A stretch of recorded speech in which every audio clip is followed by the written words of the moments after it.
breath work can be really supportive for sleep.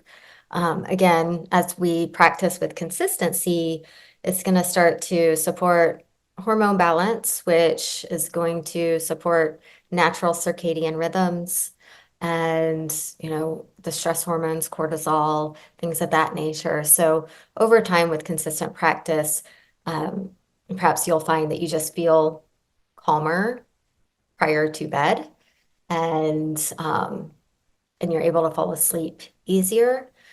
There's also some breathing techniques that are really nice to do in the evening or at night before bed to really just calm the mind, calm the body, and again, like activating that parasympathetic nervous system that's going to prime you for sleep.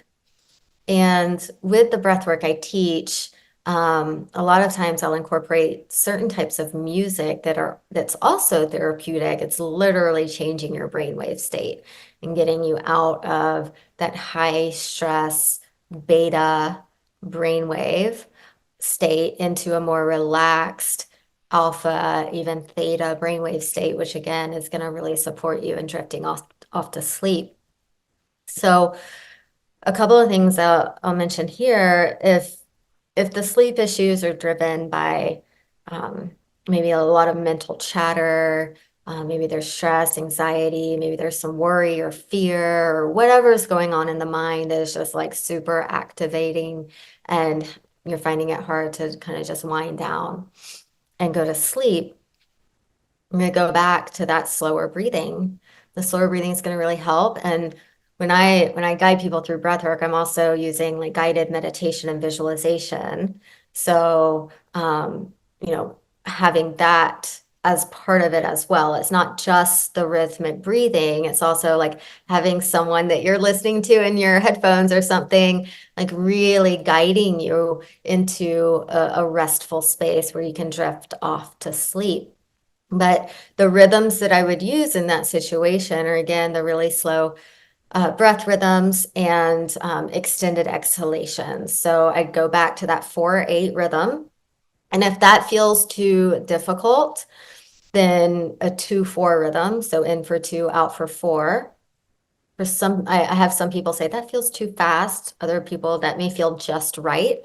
So you find what feels good to you.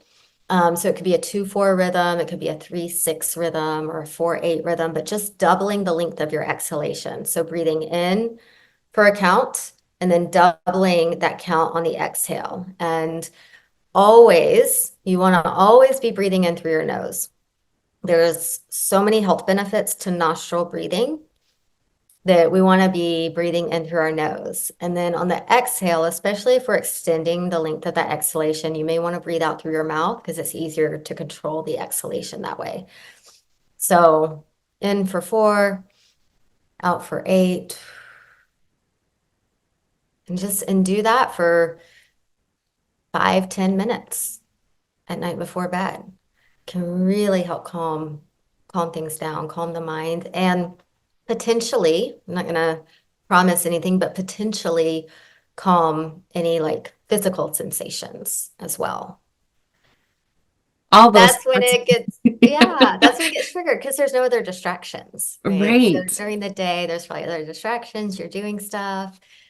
At night is sometimes when it does creep in. And um, yeah, I'll say too, like with the guided breath work with visualization, like I've certainly supported many clients with chronic conditions of a variety of sorts and those with like chronic pain issues. And they found that like the breath work with the visualization, because we'll do different things, like we'll maybe bring attention to the area that needs healing and then visualize that area healing and light coming in and things like the mind is a powerful tool.